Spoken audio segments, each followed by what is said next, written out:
अस्सलाम वालेकुम फ्रेंड्स, कैसे हैं आप सब। आज है मेरी एनिवर्सरी रात 12 बजे के बाद और रेहान को बिल्कुल भी याद नहीं। वो ज़रूरी काम से बाहर गए थे तो मैंने सोचा मैं उनके आने से पहले ही डेकोरेशन कर लेती हूँ। ये है मेरी बालकनी, यहाँ पे मेरी मशीन, यूपीएस और झाड़ू पोछे का सारा सामान पड़ा हुआ है। अब की दफ़ा मैं कुछ सोची थी कुछ अलग तरीके से सेलिब्रेशन करूँ और मैंने सोचा अब की दफ़ा करते हैं बालकनी में। प्लीज़ अब ये फ़र्श देख के आप लोग मुझे ये कमेंट मत करना कि इसको साफ़ भी कर लिया करूँ, क्योंकि ये साफ़ होके भी ऐसा ही रहेगा, इस फ़र्श की रगड़ाई नहीं हुई। सबसे पहले मैंने क्या किया कि यहाँ पर जितना भी सामान था उसे मैंने साइड पे लगा दिया। वॉशिंग मशीन को हटाना तो मेरे लिए पॉसिबल नहीं था, लेकिन जितना भी छोटा छोटा सामान था उस सबको मैंने एक साइड पर कर दिया। इसके बाद मैंने फर्श को अच्छे से धोया, वाइपर भी लगा दिया और उसे थोड़ी देर के लिए ड्राई होने के लिए छोड़ दिया। अब ये देखेंगे धुला हुआ फर्श भी वैसा ही लग रहा है। सबसे पहले मैंने बिछाया red carpet, as you know that red colour is the symbol of love. उसके बाद मैंने चारपाई को एक साइड पर लगाकर दीवार बना दिया। सामने स्विच से मैंने एक्सटेंशन वायर लगा दी क्योंकि मुझे बहुत ज्यादा लाइट्स ऑन करनी थी। चारपाई के ऊपर मैंने व्हाइट चादर बिछा दी और दूसरी चारपाई को भी मैंने साइड पे लगाकर दूसरी दीवार बना दिया। ये चारपाइयाँ इतनी मुश्किल से मैं बालकनी में लेकर आई थी और कितना मुश्किल है मेरे लिए मिनी व्लॉग्स बनाना कि मैं आप लोगों को अपनी एफर्ट्स नहीं दिखा सकती कि सब कुछ मैंने कितनी मेहनत से किया है। रेड कारपेट के ऊपर मैंने अपना नेट का सूट बिछा दिया और साथ ही मैंने व्हाइट कलर की कुशन्स रख दिए। मुझे याद आ गया बचपन में हम बहन भाई ऐसे घर घर खेलते होते थे। अब लास्ट में मैंने इस व्हाइट चादर से छत बनाई। वाओ यार, थोड़ी तारीफ ही कर दें।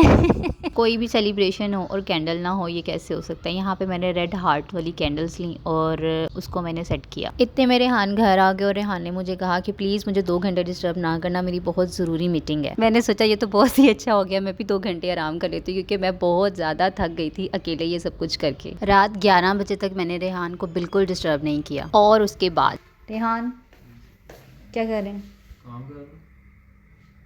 चलो ज़रा मेरे साथ 1 मिनट के लिए आ जाए, बस 1 मिनट के लिए। नहीं आ जाए ना प्लीज। क्या मसला है? आए तो सही। क्या करूं? क्या है? ओए तेरी तो बदतमीज है कि कितनी हो? तो की करवाना चाह रही हूं तू मेरे को? चल रोटी ले आया हूं।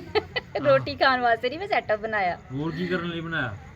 ये छोटी छोटी खुशियाँ होती हैं जो हर रिश्ते को मजबूत बनाने में बहुत अहम किरदार अदा करती हैं और हर एक का अलग तरीका होता है इन खुशियों को सेलिब्रेट करने का। कुछ कपल्स वर्ल्ड टूर पे चले जाते हैं ताकि वो एक दूसरे के साथ मैक्सिमम टाइम स्पेंड कर सकें। कुछ पाकिस्तान के ही नॉर्दर्न एरियाज में चले जाते हैं। ऑब्वियसली हर कपल तो ये अफोर्ड नहीं कर सकता। कुछ कपल्स रेस्टोरेंट में खाना खाने चले जाते हैं और कुछ घर में ही अच्छा सा खाना बना के इस इवेंट को एंजॉय करते हैं। और मुझे हैरत होती है उन कपल्स पर जो कुछ भी नहीं करते और इन इवेंट्स को बिल्कुल फजूल समझते हैं। नो डाउट पैसा इंसान की जिंदगी में बहुत ज़रूरी है, लेकिन हम पैसे के बगैर भी इन इवेंट्स को बहुत अच्छे तरीके से एंजॉय कर सकते हैं। सपोज कि अगर कोई मर्द है और वो अपनी बीवी को महंगे महंगे तोहफे नहीं दे सकता लेकिन वो देना चाहता है, तो वो उस दिन सिर्फ अपनी बीवी के लिए गजरे ले जाए। अगर वो गजरे भी अफोर्ड नहीं कर सकता तो एक फूल की कली, एक चॉकलेट या एक पेस्ट्री ले जाए, कुछ तो वो अपनी बीवी के लिए लेकर जाए और जाकर वो अपनी बीवी को बताए कि उसकी बीवी उसके लिए कितनी अहमियत रखती है। इसी तरह औरत को भी चाहिए कि उस दिन वो अपने शोहर से लड़ाई झगड़ा ना करे, किसी किस्म का कोई गिला शिकवा ना करे, बल्कि अपने शोहर को वो टाइम याद करवाए जहाँ पर उसके शोहर ने उसका साथ दिया, उसको इज्जत दी, उसको मान दिया और उसका ख्याल रखा। और ये छोटी छोटी बातें आपके कमज़ोर रिश्ते को बहुत मजबूत बना देती हैं। यहाँ पर बहुत से कपल्स को मेरी इन बातों से एतराज़ होगा और उनका एतराज़ करना बनता भी है, क्योंकि वो जो कुछ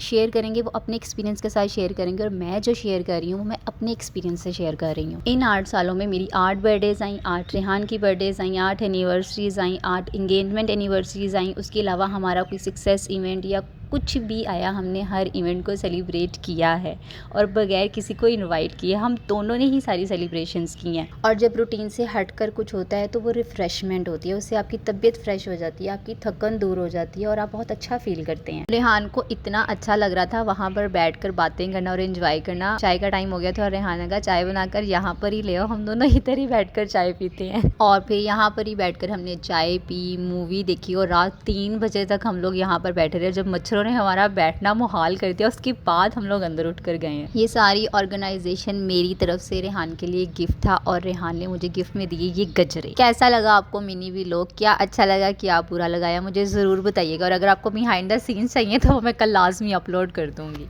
ओके जी, अपना ख्याल रखिएगा। अल्लाह हाफिज़।